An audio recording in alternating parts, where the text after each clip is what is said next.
Let me tell you something.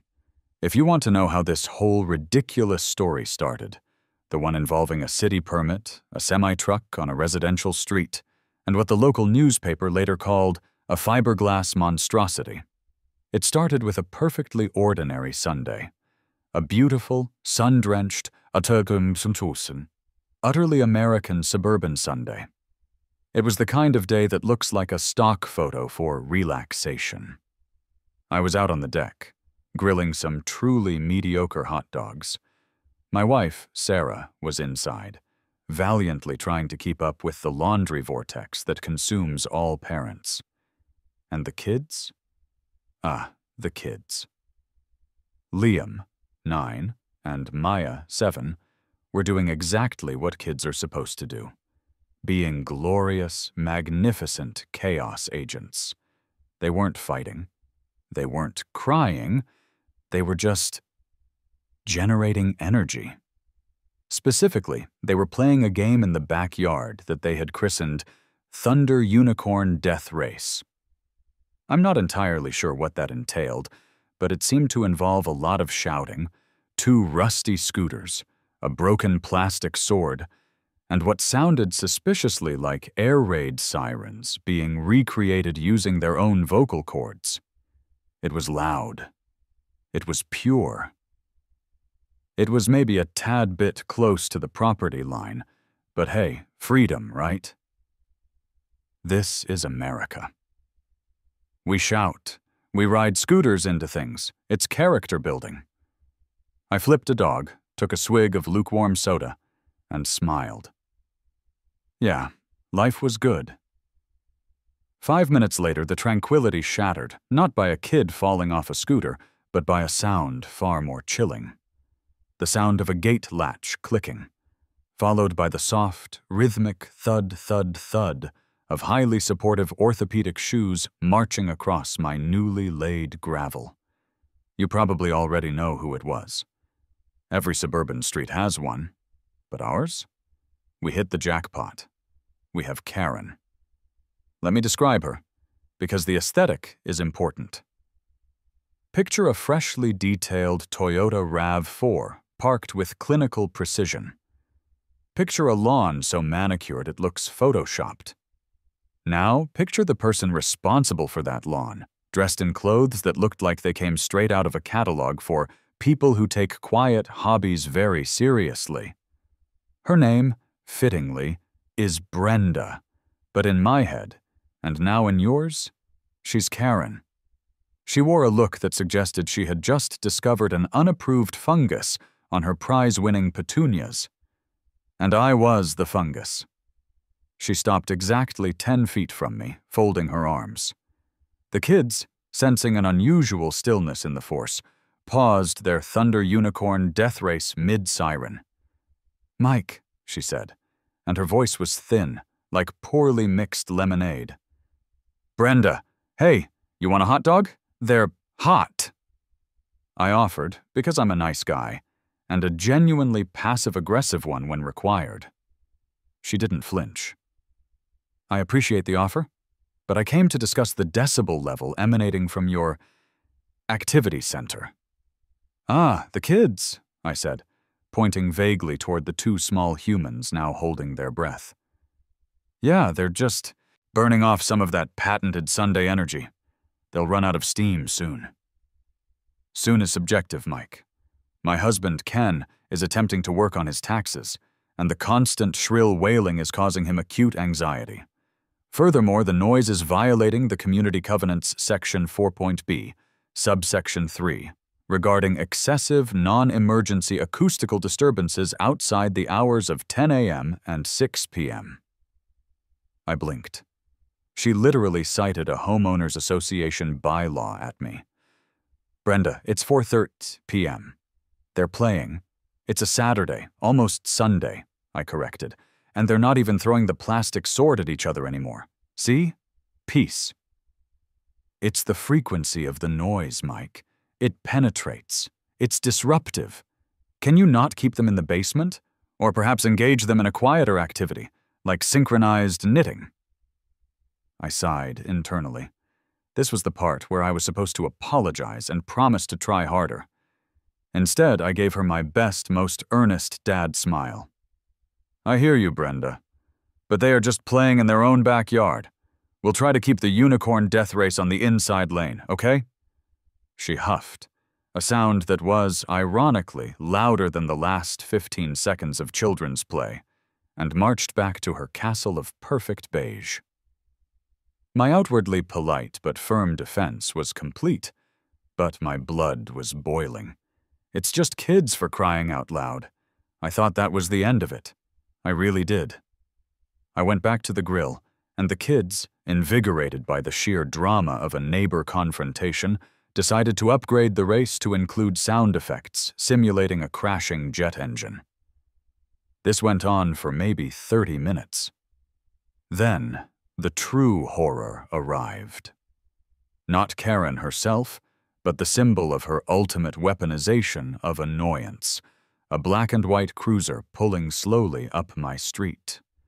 2 officers, one older and tired-looking, Officer Miller, the other young and trying to look serious, Officer Jenkins, walked toward my yard.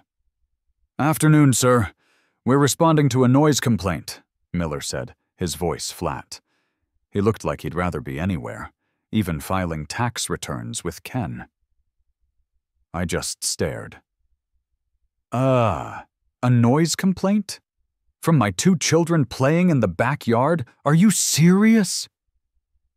Jenkins, holding a small notepad, managed to keep a straight face. The caller indicated an extreme sustained disturbance causing distress to neighboring property owners, and mentioned simulated vehicular trauma and shouting that exceeds reasonable conversational limits. I looked at my kids, who were currently wrestling over the single plastic tire from the scooter. "Look, officers, they're having fun. It's 5 p.m. It's not a drum circle. It's not heavy metal karaoke. It's them."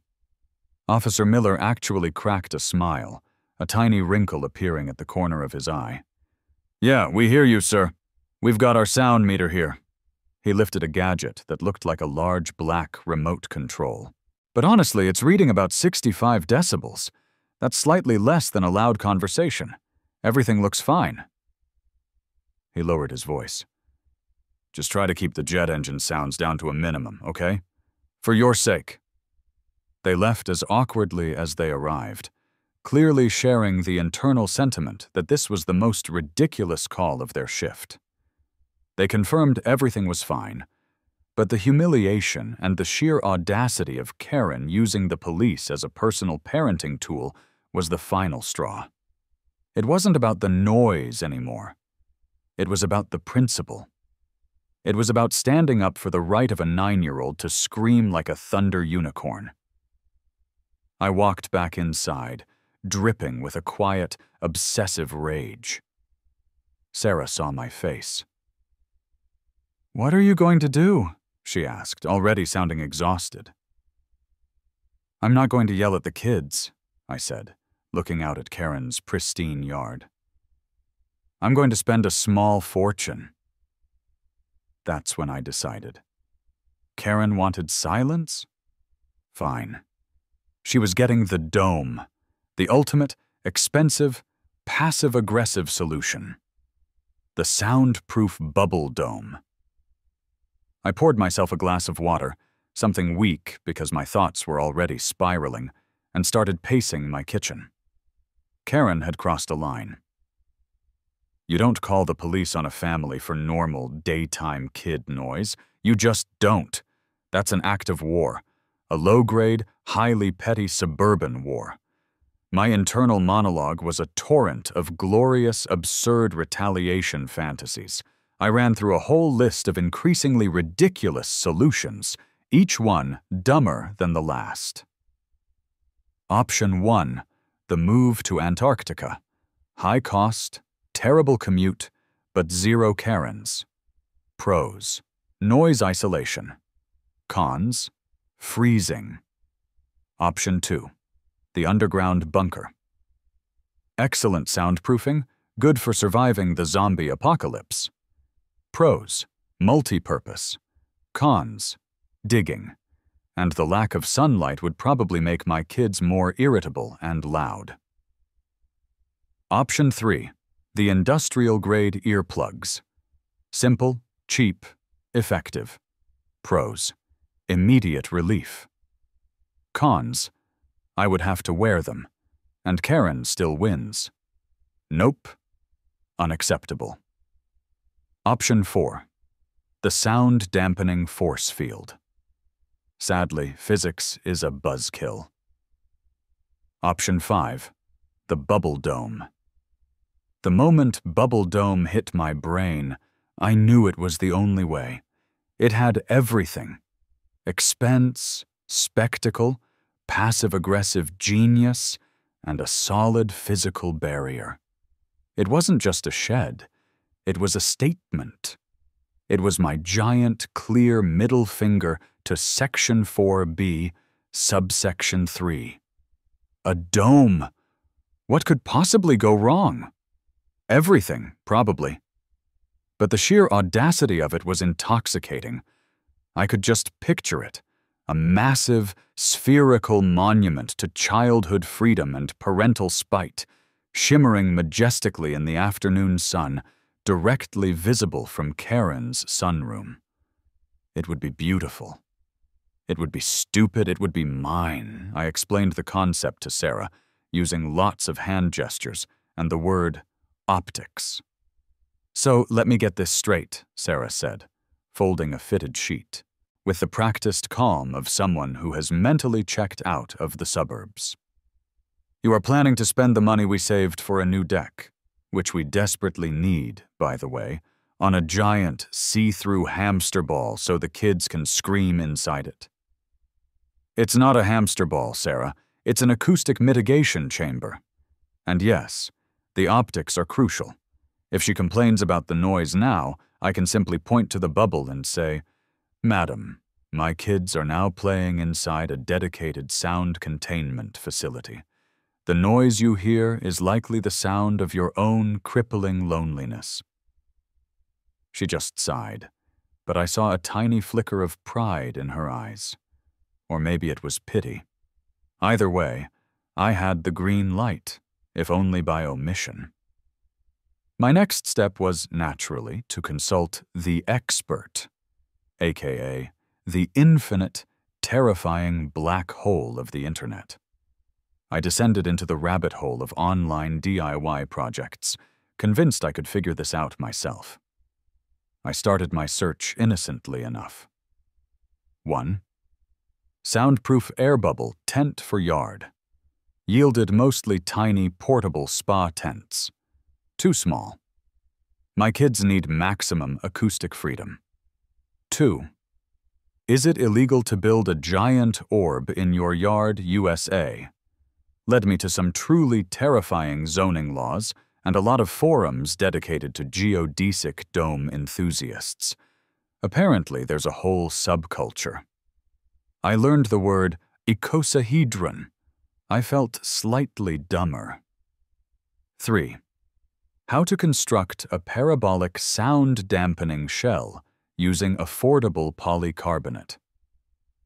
This is where I stopped being reasonable and started becoming obsessed. The answer, by the way, is very carefully, and probably not with YouTube tutorials. The sheer volume of technical jargon was overwhelming. Did I need R values, U factors, double wall construction? Did I need a full HVAC system for a sphere dedicated to screaming? Maybe. The original idea of a simple, inflatable bouncy house quickly morphed into a sophisticated, semi-permanent, soundproof, climate-controlled environmental chamber. This was no longer just a project.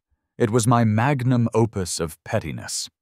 I found a few companies that specialized in prefabricated outdoor pods and greenhouses, and one obscure European company that actually made transparent, sound-dampening backyard offices. The pricing was listed in euros, which I quickly converted to a US dollar figure that was roughly equivalent to a used sedan. Perfect. I needed to go bigger. I needed to go American.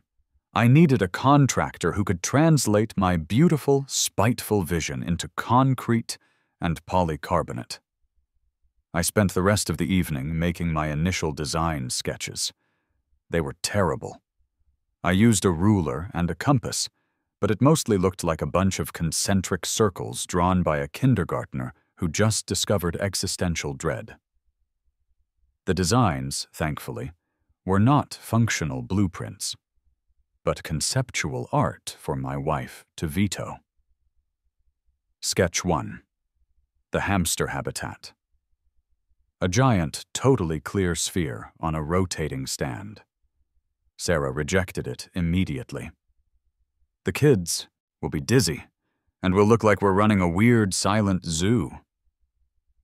Sketch 2. The Moonlander. A white, segmented dome with little porthole windows. Sarah. Too sci-fi, and it'll look abandoned. Sketch 3. The Final Spite Orb, V3.0. This was the winner. It was a semi-translucent, slightly tinted, high-density polycarbonate sphere, roughly 15 feet in diameter, built atop a 2-foot concrete foundation. It was to be sealed shut for optimal sound isolation and climate-controlled. The color palette was deliberately loud, a brilliant, obnoxious sapphire blue. It was beautiful, stupid, and undeniably hostile. I printed out the final, terrible drawing, labeled Mike's Fortress of Solitude, except loud, and pinned it to the fridge. The cost was going to be astronomical, but every time I looked at that sketch, I thought of Karen's pinched face, and the dollar sign seemed to glow with righteous indignation. This wasn't a cost. It was an investment in my sanity and in the fundamental right of 2 children to create simulated vehicular trauma whenever they felt like it. The next step? Finding a contractor brave enough to take on the job. I started by calling a well-regarded local contractor, a guy named Gary, who specialized in custom additions and pool houses. He was old school, khakis, a polo shirt tucked in, and a clipboard full of sensible rectangular ideas. He came over on a Tuesday morning, looked at the empty spot in my backyard, and then looked at my laminated hand-drawn sketch of the spite orb. The silence was louder than my children's unicorn death race. "So, Mike," Gary finally said, scratching his head with the blunt end of a pencil, "you want a dome. A sound-dampening 15-foot diameter, semi-permanent, climate-controlled polycarbonate geodesic sphere. On a concrete pad," I corrected brightly. "It's for a very specific, high-end recreational purpose." "Recreational purpose," Gary repeated, clearly chewing on the concept. "Like a very small, spherical gym? More like a very loud, self-contained acoustic mitigation chamber," I whispered conspiratorially. "The sound needs to be contained. Maximum R-value, Gary. I need my interior screaming sessions to sound like a gentle whisper on the exterior." Gary flipped through his clipboard, clearly searching for the page labeled Standard Spherical Structures. He didn't find one. "Look, Mike, I'm a builder. I do walls, roofs, foundations, rectangles mostly. This is a sphere. And I have to ask, why? Why not just install sound-dampening walls in your garage? Or buy a really nice set of noise-canceling headphones?" This was the tricky part. I had to explain the why without mentioning the full, unvarnished truth about Karen. It's about options, Gary. It's about being proactive in a highly regulated environment. And frankly, it's about making a visual statement. Imagine this, a beautiful blue orb, symbolizing innovation, rising above the fence line. It's art. It's performance architecture. It's also 100% soundproof. I need it to comply with every single, tiny, ridiculous city code. but I also need it to be fundamentally absurd. Gary squinted. Absurdity is not usually a metric we use for structural integrity, but okay, I can source the materials. We'll have to get an engineer to sign off on the wind load. You know this is going to cost you, right? We're talking custom tooling. This isn't Home Depot stuff. I know, I said, leaning in. Think of it as tuition for a very expensive lesson in suburban conflict resolution. We finally managed to hash out the basics. Gary agreed, reluctantly, to manage the construction, but his whole demeanor screamed, "I am going to regret this decision." The estimate came back. It was exactly the price of a used sedan, the one I didn't buy to replace my sputtering minivan. The dome needed air. Sealed shut, 15 feet of polycarbonate would turn into a tropical sweat lodge in about 30 minutes. This required a specialist. Enter Chad. Chad was the HVAC guy, but he wasn't just an HVAC guy. He was the HVAC guy. He showed up in a vintage van that smelled faintly of essential oils and used the word holistic way too often for someone dealing with thermodynamics. "So, Mike," Chad started, running his hand over the curved space where the dome would sit. "You're looking for a totally isolated, closed-loop climate system. A perfect miniature biosphere. I love it. This is a canvas for sustainable, off-grid airflow." "It's mainly for 2 screaming children," I clarified. "Details," Chad waved dismissively. "The intent is purity of environment. We can't just slap a window unit on this bad boy. That's for squares. We need flow. We need equilibrium." He then proceeded to give me a 10-minute lecture, filled with highly technical yet hilariously applied jargon, about the virtues of a ductless mini-split system tied into a dehumidifier, with an air exchange unit that could filter pollen and negative emotional energy. "I can source a system that will keep the dome at a perfectly chilled 68 degrees, even when the external environment is hostile, while maintaining a pure 50% humidity level. Plus, I can route the exhaust through a passive geothermal heat sink." "A passive geothermal heat sink?" I repeated, my eyes widening at the dollar signs that were multiplying. "Yeah, man. You know, to give back to the earth." He winked. "But mostly it makes the system super silent, which I assume is the goal, right?" "The only goal, Chad." I walked away from that meeting with a ridiculously expensive, over-engineered system designed to manage the atmospheric conditions of a small lunar base, all so Liam and Maya could have a climate-controlled space to yell about unicorns. Here was a list of features I bought that were totally unnecessary. UVA air sterilization, to kill any airborne germs generated by the yelling. Automatic breeze. Cycling, to simulate a light, outdoor wind. A mood lighting system, because screaming should happen under adjustable LED color schemes. The geothermal heat sink, because, well, Earth. I had effectively turned a child's play area into an ultra-premium, zero-emission sound lab. Now for the real nightmare. City Hall. I had to get a building permit for a non-standard accessory structure.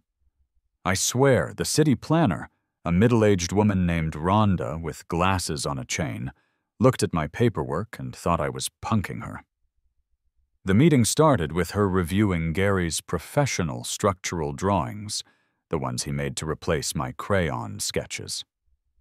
"So, Mr. Harrington," Rhonda said, not looking up, "the classification here is recreational storage structure, spherical. You're building a shed shaped like a giant golf ball." "It's not for golf, Rhonda. It's for noise mitigation, specifically acoustic containment for high-frequency recreational activity."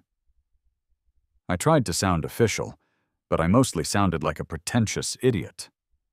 "And the material is polycarbonate on a reinforced concrete slab, with full HVAC?" Correct. In an R1 residential zone, 10 feet from the property line, 9 feet, 6 inches actually, we had to adjust for the wind load factor. She finally looked up, her expression a mix of weary confusion and deep professional skepticism. Sir, in my 18 years in zoning, I've approved gazebos, decks, pool houses, and one very large, elaborate pigeon coop. I have never approved a spite orb. It's just an accessory structure, Rhonda. Look, the HOA covenant is driving this. I need a guaranteed 100% compliant method to reduce my family's sound footprint to 0. This is the only way. It's a humanitarian project, really. Think of the neighbors. She frowned, then tapped her pen against the desk. You realize this requires an inspection at 3 phases: foundation, frame, and final? I welcome it, Rhonda. My frame is a self-supporting geodesic matrix. It's revolutionary. The whole process was a relatable anecdote about the pain of bureaucracy, stretched over 2 weeks. I had to pay several $100s in expedited fees, but the key was that I managed to get the permit. It didn't say giant blue soap bubble. It said Harrington M, non-standard accessory structure, PC construction. Victory by 1,000 paper cuts. As soon as the permit notice was tacked up, a bright orange sign that looked hilariously out of place next to my mailbox, Karen's antennae went up. She operates on an early warning system rivaled only by NORAD. First, it was the surveying. 2 guys came out with tripods and lasers, marking the exact 9-foot, 6-inch boundary. I saw Karen standing at her kitchen window, sipping tea and glowering, her silhouette perfectly framed by her pristine window treatment. Then, the concrete company showed up to pour the slab. That's when she made her move. I was supervising the foundation crew, feeling very important, in my non-safety certified sunglasses, when she marched up to the property line. Mike, what in heaven's name is that enormous orange sign for? And why is there a man with a cement mixer in your driveway? Oh, hey, Brenda. That's just the city permit. Very official. We're installing a new system in the backyard. A system? What kind of system requires a reinforced concrete slab? I leaned in, adopting a tone of utmost sincerity, which I find is the best defense against her type of nosiness. It's an experimental rainwater collection system, Brenda. Highly specialized. It's designed to capture condensation and humidity in a highly efficient spherical container. It's cutting-edge environmental technology. Very quiet. 0 emissions. I watched her process this. She couldn't immediately call the city on an experimental environmental project. It was too vague, too green. It short-circuited her complaint mechanism. Well, she sniffed, folding her arms, I trust it will not create an eyesore. Eyesore? I chuckled. Brenda, this thing is going to be magnificent. A sapphire blue, shimmering testament to responsible resource management. You're going to love the way it reflects the clouds. It was a blatant lie, of course, but it bought me time. I had the permit, the architect was on board, if slightly depressed, and the HVAC hipster was ready to inject some holistic airflow into the project. The build was about to begin, and the thrill and anxiety were mounting. I knew this was just the beginning. Construction kicked off early on a Thursday. I woke up at 6 a.m. to the glorious, unmuffled sound of heavy machinery idling right outside my window. I had a moment of pure, blinding irony. The very thing I was trying to prevent was now happening in service of the solution. The foundation crew was a symphony of noise, the mini excavator clawing at the earth, the high-pitched whine of the rebar cutter, and the constant rhythmic beeping of the reversing truck. I was ecstatic. Karen, I knew, was currently being driven insane by a project designed solely to reduce her future discomfort. The poetic justice was almost unbearable. I, naturally, decided to help. I figured I could lend a hand, maybe move some dirt or hold a board. I am, after all, a capable American male. "Hey guys, need a hand?" I shouted over the din to Gus, the foreman, a man who looked like he hadn't smiled since 1998. Gus just looked at my crisp t-shirt and perfectly white sneakers. "We're good, buddy. Just stay clear of the vibrating plate compactor. We don't need any broken ankles or lawsuits." I ignored him and tried to help wheel a barrow of excavated soil to the front yard. This led to a classic, relatable anecdote about underestimating the difficulty of manual labor. The wheelbarrow immediately tipped, spraying a fan of red clay all over my white sneakers and, crucially, a tiny corner of Karen's perfectly edged lawn. Gus saw it and just shook his head. "Told ya. Buddy, stay back. You're a liability." I spent the next hour awkwardly scraping my spilled dirt off her lawn with a shovel, constantly looking over my shoulder, sweating profusely, and feeling the icy glare of the house next door. The initial excitement was tempered by the immediate realization that I was utterly inept at building anything that wasn't a spreadsheet. The foundation was poured, a perfect, circular, 2-foot-high concrete monument, and it looked exactly like the pedestal for a very large, expensive statue that had yet to arrive. The next major milestone was the arrival of the bubble dome itself. I'd ordered it from that obscure European company Gary tracked down, who assured me it was flat-packed for easy intercontinental shipping. I pictured a few large boxes. What arrived was a semi-truck the size of a small apartment building. It was 10:30 a.m. on a Tuesday, and the massive 18-wheeler, bearing a comically oversized, shrink-wrapped, flat-packed assembly of blue polycarbonate panels, was attempting to navigate my narrow suburban street. The driver, a poor soul named Ricardo, was sweating more than I did when I spilled the dirt. The street is not wide. It's a cozy 2-lane, meaning one car can park and the other has to pray. Ricardo tried to make the turn onto my street and immediately, gloriously, got stuck. The trailer, containing my beautiful, spiteful orb, was now jammed diagonally across the entire road, blocking every single neighbor's access. The noise was incredible. The hiss of the truck's air brakes, Ricardo's muttered Spanish curses, and the sudden chorus of car horns from irate commuters stuck behind the colossal delivery. Exclamations filled the air. "Oh, for the love of... Are you serious right now?" The irony, once again, was thick enough to chew. My solution to neighbor noise was now causing a neighborhood-wide traffic and noise catastrophe. And then, Ricardo, in an attempt to unwedge the truck, backed up a little too aggressively.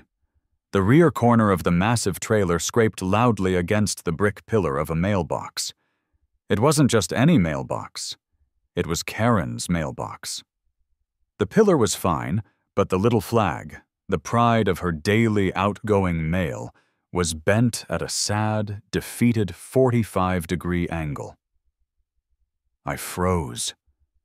I saw the sheer, unadulterated fury on Ricardo's face, the confusion on Gus, the foreman's face, and then the inevitable, the sound of a perfectly centered, magnetically locked screen door sliding open.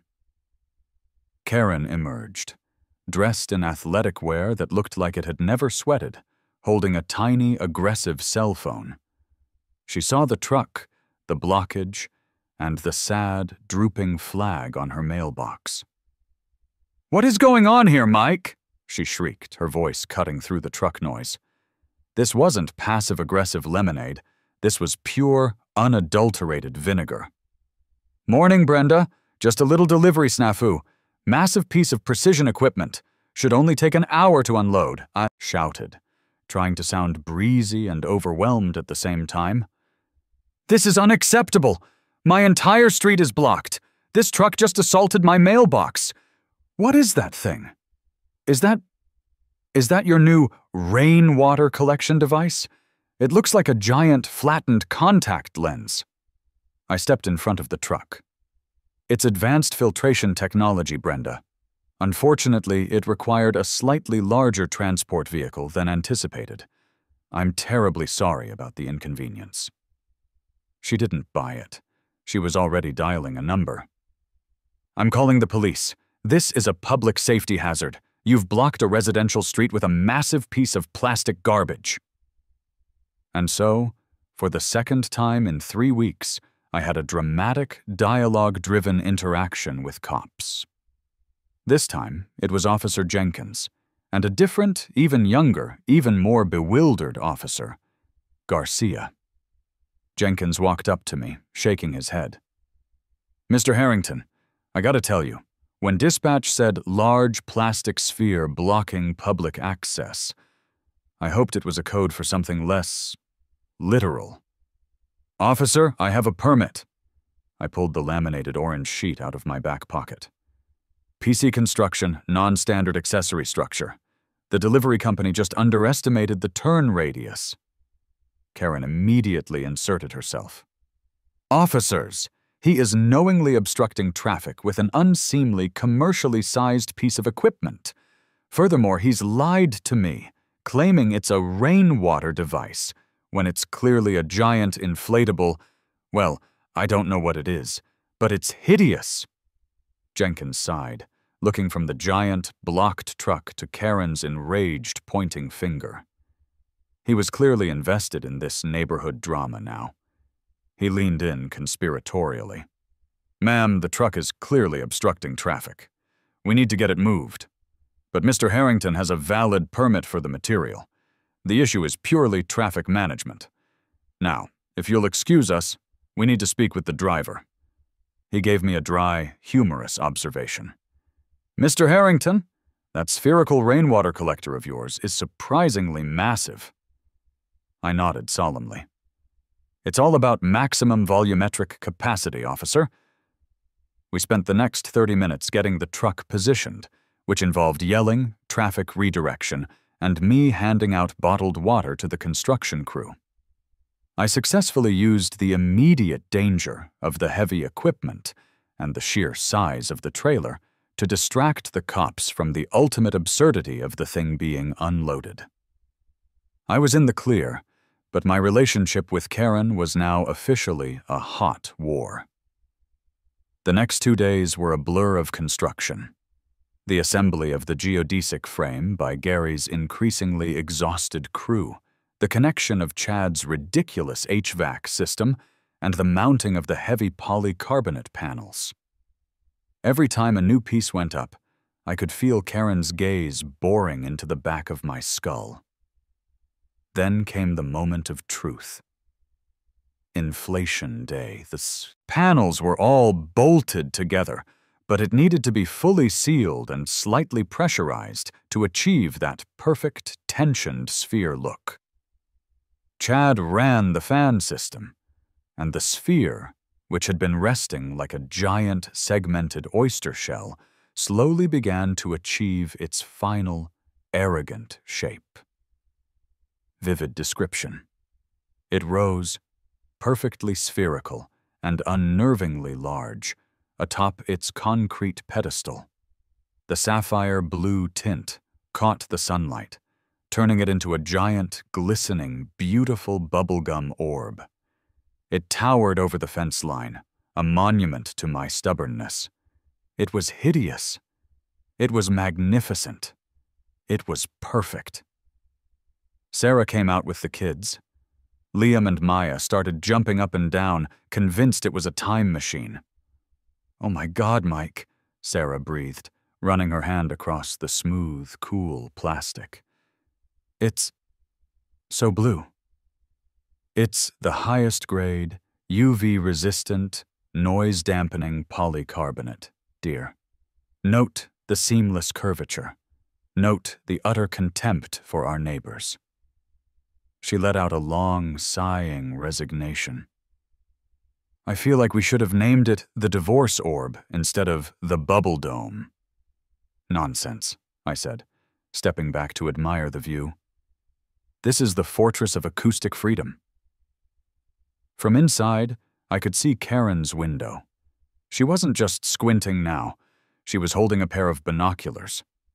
I swear, I saw her lower the binoculars, rub her temples, and take a deep, shaky breath. The build was complete. The final stage was here. The grand unveiling. The dome was up, but it was far from functional. As with any ridiculously custom, spite-driven project, the final 10% was a nightmare. First, the soundproofing. We tried an initial test. I stood outside, while Liam and Maya went inside and just yelled. When they came out, I asked them what I heard. "Nothing," Liam shouted. "A faint, distant mosquito buzzing," Maya corrected. "A mosquito?" I was crestfallen. A multi-$1,000 structure and I still hear a mosquito? It turned out the acoustic panels inside were too good. They created bizarre sound effects. The kids shouting didn't escape, but the air conditioning system, Chad's silent, holistic masterpiece, created a low, unnerving, resonant hum that vibrated through the foundation. It was like living next to a perpetually purring giant blue cat. Also, the sun. Oh, the beautiful clear polycarbonate had a downside. It acted like a giant, slightly imperfect lens. For about 2 hours every afternoon, the reflected sunlight created a brilliant, highly irritating glare that landed directly on Karen's porch swing, making it impossible to sit out there and knit judgmentally. It was an accidental, truly brilliant act of retaliation. I didn't change a thing. Then came a list of other hilarious, unforeseen problems. The echo. Inside the perfect sphere, any human voice sounded like a god addressing a stadium. Liam's normal conversational tone echoed into a booming command. The leak. A tiny, persistent leak near the ventilation port. It wasn't flooding, but it was enough to require 5 different kinds of custom sealant and 2 emergency phone calls to Gary, who was still muttering about his lost rectangle structures. Static cling. The plastic walls generated an incredible amount of static electricity. The kids kept touching the walls and zapping themselves, which, ironically, made them shriek with delighted static-shocked laughter. This was the phase where I realized that a DIY project is never truly finished. It simply reaches a state of expensive, functional chaos. But the goal was still within reach. We fixed the hum with several $100s worth of sound-dampening foam underneath the AC unit, and ignored the rest. It was time. The official, do-or-die, make-or-break, true climax of the Spite Orb's existence. The sound check. I gathered the troops, Liam, Maya, and Sarah. Sarah was holding a giant novelty air horn she'd bought as a gag gift during the construction. The kids had their scooters, their plastic swords, and a massive set of plastic drums. We were going in. I was dripping with thrill and anxiety. If this failed, if Karen could still hear them, I would have to sell the whole house and move. This wasn't just about noise. This was about the validation of my life choices. We sealed the airtight door. It had a satisfying, heavy thunk, and the interior light flickered on.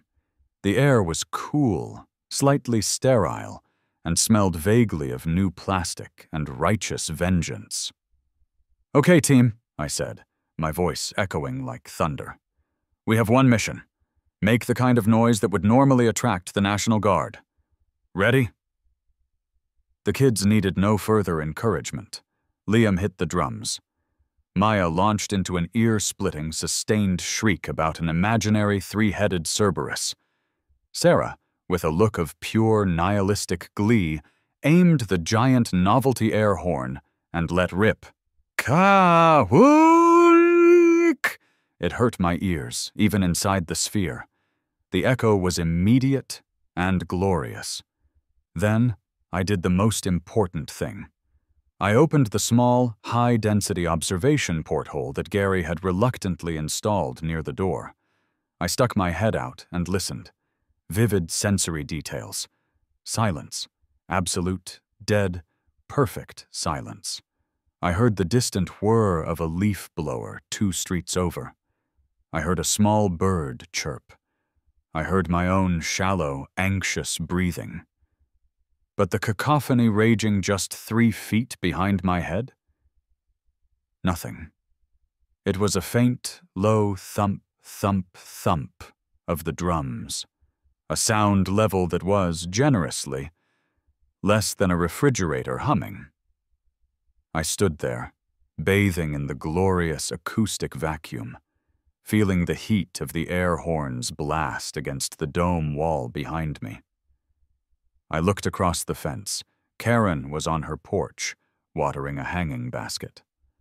She paused, tilting her head slightly, as if she thought she heard something, but wasn't sure.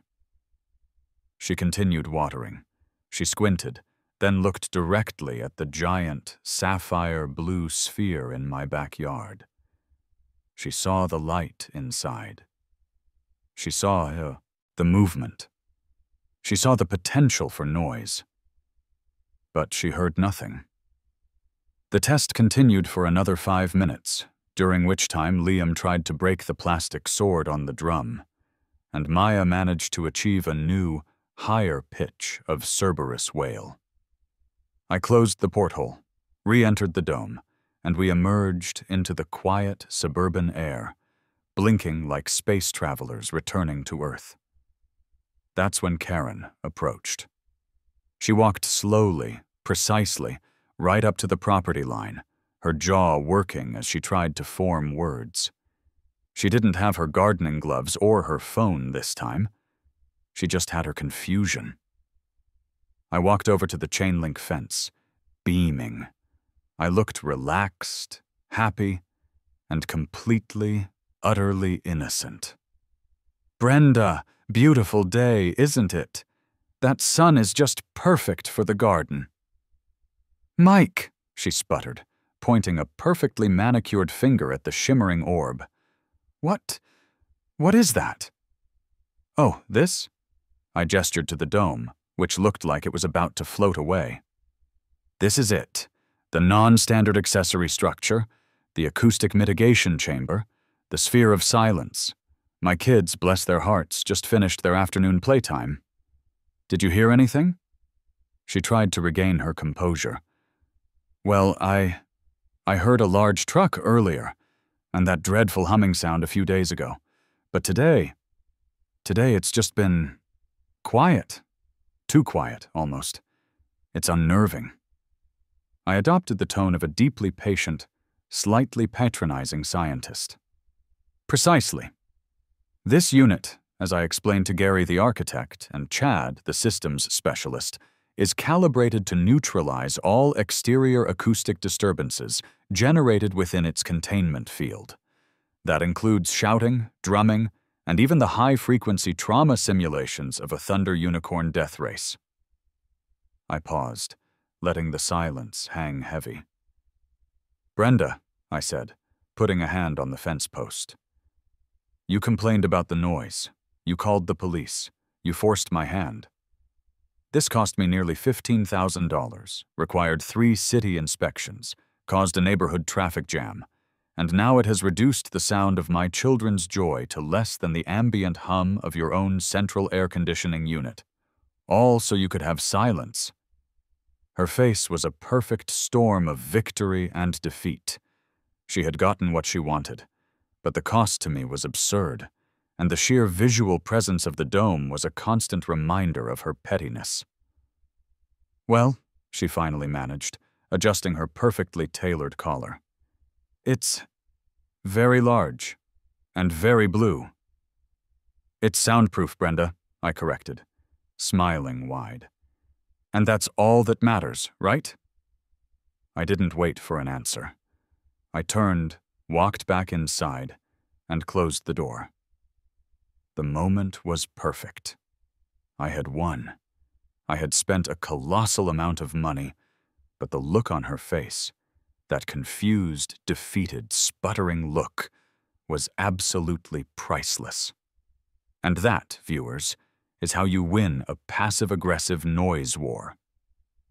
The dome was finished, functional, and immediately became the talk of the neighborhood. People slowed their cars down to look. Joggers pointed. Kids pressed their faces up to the fence, wondering if it was a giant gumball machine or a portal to another dimension. It was officially a local landmark. The humorous reactions were immediate. The next-door neighbor on the other side, a sweet old lady named Mrs. Henderson, brought us a batch of cookies. "Mike, dear, I just wanted to thank you," she said. "The bubble is a bit flashy, but I haven't heard a single siren or shriek in days. It's a miracle." A couple of younger guys from 2 streets over stopped by while walking their dog. "Dude, is that for real? Is that a soundproof pod? Can you smoke cigars in there and watch baseball at 3 a.m.? "It's multifunctional," I admitted. The dome quickly started being used for unintended purposes. Sarah discovered its incredible isolation. She started using it as a quiet yoga retreat, spending an hour inside every morning with a tiny battery-powered speaker playing Enya. She called it her Zen orb.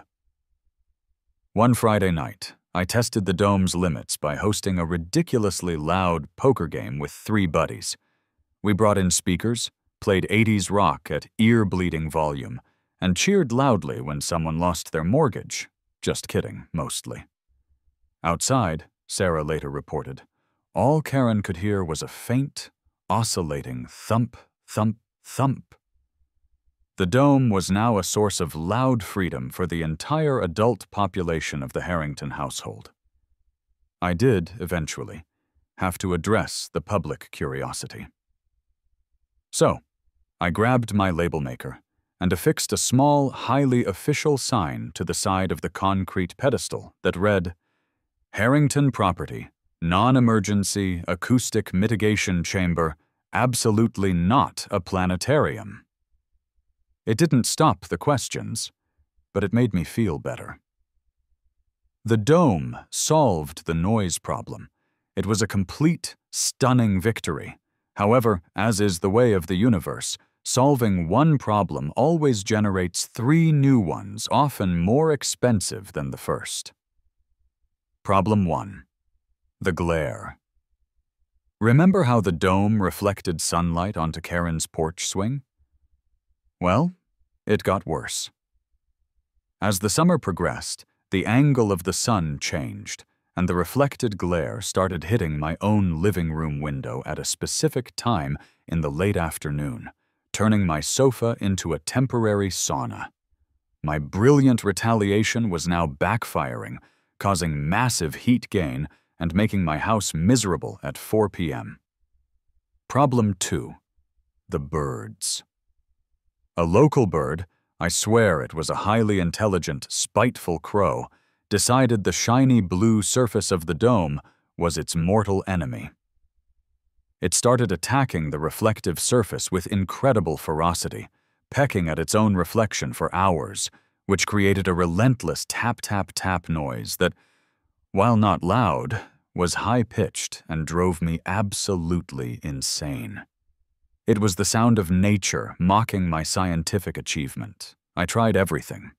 Fake owls, too heavy, tinfoil streamers, too tacky, and even a polite note taped to the outside of the dome asking the bird to kindly desist. Nothing worked. This meant I had to start planning an even more absurd add-on: the sound-absorbing anti-bird laser grid.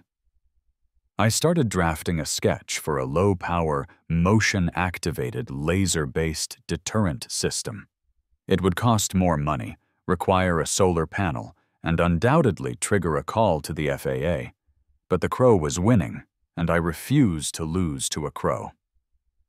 I ended up having a long, rambling phone call with Chad, the HVAC hipster, about adding an external, pressure-sensitive membrane with an integrated avian dispersal system. Chad, unsurprisingly, was excited. "Man, the holistic application of kinetic energy, we'll call it the Sentinel system." I sighed. The dome was a success, but it was a maintenance nightmare, a beautiful, expensive, noise-free maintenance nightmare. I knew the saga couldn't end without one final, meaningful interaction with Karen. A few weeks after the dome was up and running, and the sun glare was at its peak, I was checking the pressure gauge on the exterior of the dome. It was a genuine thing Chad insisted on, when Karen appeared on her side of the fence. She was not mad. She looked deflated. The initial fire was gone, replaced by a quiet, simmering resentment. She was defeated, but not repentant. "Mike," she said, her voice low, "it's quiet. I will grant you that. It is quiet." "Glad to hear it, Brenda. I'm happy to report 0 decibels of thunder unicorn activity this week." "However," she continued, pointing to the shimmering blue sphere, "it looks absolutely preposterous. It looks like a gigantic, hostile soap bubble. It's lowered the aesthetic value of the entire street." "Aesthetic is subjective, Brenda. Soundproofing is a quantifiable science." "And the glare! I can't sit on my porch swing for 2 hours in the afternoon without wearing sunglasses." I shrugged, genuinely enjoying myself. "That's the reflective property of the high-density polycarbonate, a necessary trade-off for the acoustic purity you demanded. You can't have both, Brenda. You chose silence. You got silence, and the corresponding solar consequences." This was the beautiful part. The dynamic had shifted. She was no longer complaining about a violation. She was complaining about the solution. She was complaining about the sheer, undeniable, permanent presence of my audacity. She had to accept it. The dome was compliant. It was quiet. It was now part of the landscape. She turned to walk away, but paused. "I also noticed that 2 days ago, your wife was doing some sort of strange meditation inside it, and she had an incense stick burning. I'm fairly certain the HOA covenant has rules about external spiritual burning." I chuckled. "That's just the essential oil diffuser on the HVAC unit, Brenda. Very holistic. Very green." She huffed, a sound I now barely noticed, and retreated. I knew she was going to find something else to complain about. Maybe the height, maybe the color, maybe the crow. But the noise war was over. I ended with a snarky reflection on neighborhood conflict. I had spent a small fortune to give my kids the freedom to yell, and the universe had given me a giant blue orb that was simultaneously a refuge and a target. It was the American dream. Beautifully, hilariously distorted. So here we are. It's been 6 months since Inflation Day. I'm currently sitting on my deck, enjoying a truly pleasant, sunny afternoon. The dome is there, shimmering. The crow is currently giving the dome a passive-aggressive stare-down from a utility wire. And I'm writing this, mostly to process the sheer stupidity of my own actions. Was it worth it? Did I, Mike Harrington, a relatively normal guy with a penchant for spreadsheets and slightly burnt hot dogs, need to spend nearly $15,000, plus the extra $3,000 for Chad's ridiculous Sentinel system, which I'm still installing, just to shut up my neighbor? Logically, no. I could have bought a great vacation, or invested in a new roof, or maybe, actually bought the used sedan. But emotionally? Absolutely. My reflection is this. Sometimes, the only way to beat a petty, absurd annoyance is with an act of even greater absurdity. You can't fight Karen on her terms. Bylaws, complaints, politeness. You have to pivot. You have to build a monument to your own stubbornness. You have to go so over the top that the sheer spectacle of your retaliation becomes its own victory. The Dome taught me that. It was tuition for a very expensive, very fiberglassy lesson in suburban conflict resolution. It was more than a structure. It was a psychological weapon. It proved that I, the guy with the loud kids, was willing to burn down the whole forest to protect their right to play. And that kind of conviction, even when it's totally ridiculous, carries weight. It forces the other side to accept a new reality. The main takeaway? Don't try to be reasonable with unreasonable people. Be spectacular. Be ludicrous. Be soundproof. What does the Dome mean to my family? To Sarah, it's a necessary evil, her Zen orb, a place where she can escape the constant noise of her life, ironically using the same structure built to contain that very noise. To the neighbors, it's Mike's bubble. It's an inside joke, a shorthand for the time a suburban feud reached a point of expensive, architectural defiance. To the kids, it's heaven. It's their fortress of acoustic freedom. They don't just play loudly in there, they perform. They sing songs, they do dramatic readings of cereal box ingredients, and they have developed a whole new vocabulary of sonic weapons, knowing that they are utterly, perfectly contained. They are louder than ever, and I couldn't be happier. The Dome has actually become a weird kind of gathering place. Other parents, tired of telling their own kids to use your inside voice, now bring their children over, drop them off, and say, "Go to the blue orb, yell until you're hoarse." It's a sanctuary for noise. The Dome's presence settled the noise war, but it didn't end the tension. Karen had lost her primary weapon, but she's tenacious. Just yesterday, I was standing here, admiring the reflection of the sunset on my sapphire blue sphere, when I noticed something new in her backyard. Something small, something metallic, and something familiar. She had purchased a very large, industrial-grade, sound-dampening bird feeder bolted onto a concrete post. She was trying to attract only the quietest, most dignified, non-shrieking species of songbird, clearly as a passive-aggressive contrast to my noise monument. But the best part?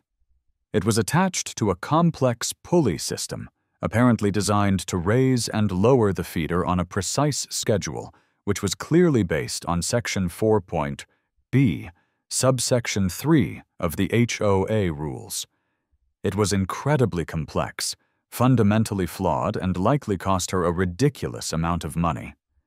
I just watched her pull the chain, struggling to manage the counterweight, and smiled. She looked over, caught my eye, and gave me a curt, defeated nod. I nodded back. The war of escalation was over. We had reached MAD-E, mutually assured defiance. Now, if you'll excuse me, I need to go talk to Chad about the heat sink on the Anti-Bird laser grid. It seems a squirrel has shorted out the power supply. I wonder if I can build a squirrel-proof dome around the power supply. It's probably only an extra $5,000, and the optics would be incredible.